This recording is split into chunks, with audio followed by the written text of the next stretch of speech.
कौन समझ पाया है आज तक हमें? हम अपने हादोक्सों के इकलौते गवाह है. कारण जे दुःख, जे यातना ते भोगत आहेत त्याची कल्पना आपण इथे बसून नाही करू शकत. आपल्या शब्दामध्ये त्या वेदना व्यक्त करण्याची शक्तीच नाही, ज्या वेदनांना त्यांना सामोरं जावं लागतं.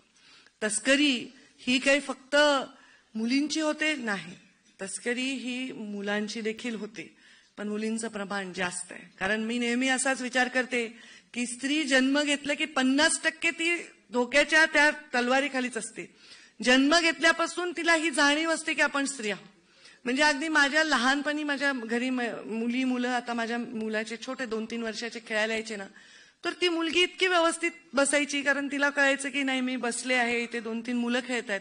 2-3 वर्षाच्या मुलीला सुद्धा शरीराचं ज्ञान असतं की आपण असं बसलं पाहिजे, आपण मोजे घातले पाहिजे, आपण पायजामा घातला पाहिजे, आपले कपडे असे पाहिजे. ही त्या लेकराच्या कितीतरी आत्म्यामध्ये रुतलेली गोष्ट आहे आणि तिच्या नाहीये, पिढ्यानं पिढ्या आपल्या आत्म्यात रुतलेली गोष्ट आहे. आपण स्त्री आहोत तर आपल्याला आधी बघितलं जातं आणि मग आपला विचार केला जातो, हे अपरिहार्य आहे.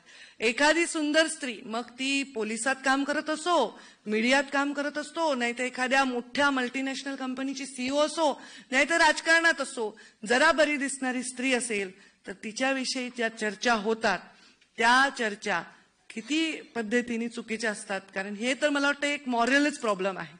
म्हणजे तिचं मेरिट हे तिच्या स्त्री असण्यामागे झाकून जातं, हा प्रॉब्लेम आहे. आज आपण बघतो सगळ्यात जास्त स्त्रीला मानणारी जी इंडस्ट्री आहे, समजा बॉलिवूड आहे, त्या बॉलिवूडमध्ये पण पुरुषच पिक्चर चालवतो. स्त्रीच्या नावावर सिनेमा चालणं म्हणजे कुठला तरी क्रिटिक किंवा आर्ट मूव्ही चालवावा लागतो, किंवा एखादा असाच मूव्ही असतो की ज्याच्यावर तिच्यावर अत्याचार झालाय असा मूव्ही चालवावा लागतो. स्त्री एखादा सहज तिच्याकडे मिळणारं पेमेंट सुद्धा वेगळं आहे की स्त्रीच्या तिथूनच सुरुवात आहे, पेमेंट पासून सुरुवात आहे, जॉबच्या ऑपॉर्च्युनिटीज पासून सुरुवात आहे, तिच्या प्रमोशनच्या ऑपॉर्च्युनिटी पासून सुरुवात आहे, तिला मिळणाऱ्या संधीपासून सुरुवात.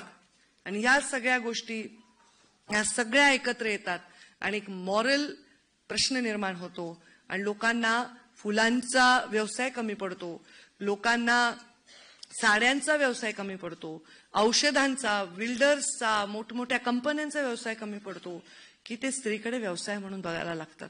ही त्यांची हिंमत ही आपला मॉरल डाऊन झाल्यामुळे झाली आहे, आपल्या गरजा चुकीच्या झाल्यामुळे झालेली आहे. ही समाजाची परिस्थिती आहे. ही तस्करी रोखण्याच्या मनगटामध्ये बळ आहे, देशाच्या खात्यांमध्ये आहे, राज्याच्या खात्यांमध्ये आहे. देशामध्ये सुद्धा आपण या गोष्टींवर फार बारीक लक्ष देऊन असतो. नरेंद्र मोदींच्या नेतृत्वाखाली अमितभाई शहा स्वतः गृहमंत्री आहेत आणि आता आपल्या राज्याचे मुख्यमंत्री गृहमंत्री आहेत. या गोष्टींकडे कोणीही सहज बघू शकत नाही. म्हणजे जरुरी नाही की राजकारणात आहे आणि आम्ही म्हणून काय मंत्री आहोत वेगळं करतो.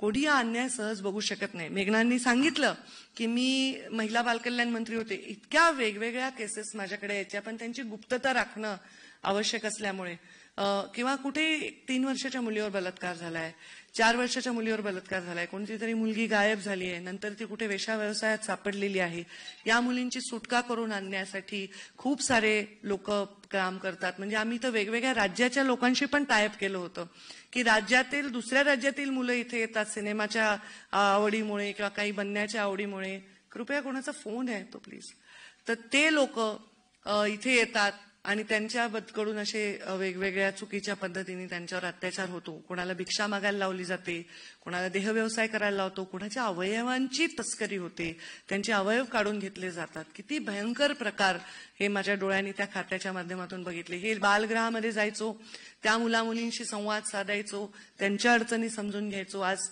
तीच परिस्थिती सगळीकडे आपल्याला पाहायला मिळते. सगळेजण त्याच्यामध्ये नक्कीच आपलं योगदान देण्याचा प्रयत्न करत आहेत. पण एक अनुभव माझ्या हृदयामध्ये इतका रुतला, तुम्ही शेअर करीन मी, त्याची गुप्तता बाळगून, साहजिक आहे. एक व्यक्ती माझ्याकडे आली, एका मोठ्या नेत्याने मला फोन केला की या व्यक्तीला तुला भेटायचं, काहीतरी अर्जंट विषय आहे. मी त्यांना भेटलं, त्या एक समाजसेवी संस्था चालवत आहेत. त्यांनी सांगितलं की तुमच्या चाइल्ड कमिशनकडे काय CWC कडे एक विषय आहे. एक मुलगी होती, आई वडिलांचा डिव्होर्स झाला होता, मुलगी आईकडेच राहत होती आणि आई वारली. आई वारल्यानंतर वडिलांकडे नॅचरली ताबा गेला. सख्ख्या बापाने त्या मुलीचं शारीरिक शोषण केलं, रोज तिच्यावर बलात्कार केला आणि ती मुलगी इतकी त्याच्या दहशतीखाली होती की ती बोलू शकत नव्हती. आणि त्या मुलीची मावशी परदेशात राहत होती आणि ती तिचा ताबा घेण्यासाठी आली होती, पण CWC त्यांना ताबा देत नव्हती, कारण हा व्यक्ती सांगत होता ही माझी मुलगी आहे, नॅचरली त्यांचा अधिकार होता. त्या मुलीची वेगळी आम्ही भेट घेतली, तिचे सगळे लिहून घेतल्या, नोंदी केल्या. त्यामध्ये काही अधिकाऱ्यांची तिथे आगाऊपणा चालला होता, त्यांना पण व्यसन घातलं आणि त्या मुलीला आम्ही तिच्या मावशीच्या हवाली केलं आणि ती तिच्या परदेशात तिला घेऊन गेली. आणि कधी कधी तिचा निरोप येत असतो की ती खूप छान आहे, तिला इतक्या मानसिक वेदना होत होत्या, तिला एवढा सायकोलॉजिकल प्रॉब्लेम होत होते.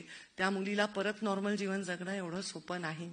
ज्या जन्मदात्रे आईबापाकडे आपण एवढ्या विश्वासाने बघतो त्यांच्या हातून असं काही घडत असेल तर ती मुलगी कशी सुरक्षित आहे. त्यामुळे अशा परिस्थितीमध्ये गृह खात्याचा रोल प्रचंड महत्वाचा. मी वर्दीचं म्हणते की आता साधं एक सुतळीचं आपण बॅरिकेड लावतो, सुतळी नाही ती रस्सी लावतो ना, अशी 2 पोल असतात आणि मध्ये रस्सी असते.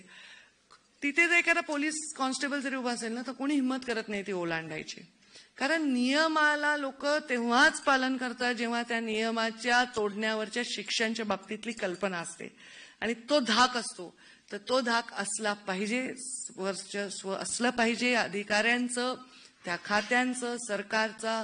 हा धाक अत्यंत महत्वाचा आहे आणि तोच धाक या स्त्रीला परत एक चांगलं समृद्ध जीवन जगण्यासाठी थोडं म्हणजे ताकद देऊ शकतं. खरं तर पुरुषांच्याही बाबतीत अशा घटना घडतात. बाल कामगार म्हणून लहान लहान मुलांना कामगार म्हणून घेतलं जातं, त्यांना पोटभर अन्न दिलं जात नाही, त्यांना भिक्षा मागायला जाते. खरं आपण भोयरजी आपण इथे आहात, हे भीक मागणारे आपण कमी करले ना तर फार मोठा विजय आहे. प्रत्येक सिग्नलवर आपल्याला दिसतात हे लोक, आणि हे इलिगल आहे, कारण भीक मागणं इलिगल नाही, भूक लागल्यावर हात पसरणं, परंतु त्यांचे जे रॅकेट आहे ते प्रचंड भयानक आहे. त्यांना तुम्ही जर 10-5 रुपये दिले तर ते घेत नाही. हेच रॅकेट पुढे त्या मुलांच्या अवयवांच्या तस्करी करतं, त्या मुली वयात आल्या की त्या लोकांना विकतं. म्हणजे माझ्या कॉलेजमध्ये मी जेव्हा शिकत होते रुईया कॉलेजमध्ये, एक छोटी मुलगी भीक मागायची 8-9 वर्षाची. ती मला नेहमी म्हणायची दीदी मेरे को एक पेप्सी दिला दो. तिला पेप्सी प्यायचं असायचं, तेव्हा 7 रुपयाला पेप्सी असायची, तर मी तिला पेप्सी पाजवायचे. मग ती म्हणायची दीदी मेरे को ये चॉकलेट खिला दो. मी लहान मुलगी होती, माझ्या गाडीत बसून एक राऊंड मारायची. माझं कॉलेज संपलं, मी ग्रॅज्युएट झाल्यानंतर मी 4-5 वर्षांनी, 4 पण नाही 3 वर्षांनी कॉलेजमध्ये गेले, तर ती मुलगी गरोदर होती. म्हणजे हार्डली 12-13 वर्षाची असेल तेव्हा, तर ती गरोदर होती. ही परिस्थिती खूप खूप भयंकर आहे, या आठवणी खूप भयंकर आहेत. त्यामुळे तस्करी रोखायची असेल तर आपल्या सर्वांना एकजूट होऊन काम केलं पाहिजे आणि फार कडक शिक्षा या लोकांना करून ह्यांचं रॅकेट तोडलं पाहिजे.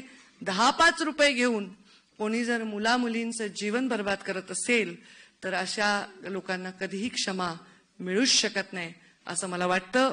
मला वाटतं मुख्यमंत्री महोदय आलेले आहेत, त्यामुळे मी सगळे मुद्दे त्यांच्याकडे वर्ग करते, म्हणजे ते आपल्याला मुद्द्यांना डायरेक्ट हात घालून या विषयांना आपल्याला मार्ग देतील. एवढंच सांगते की सगळ्यांनी कोणीही आपलं मनोबल हारायचं नाहीये.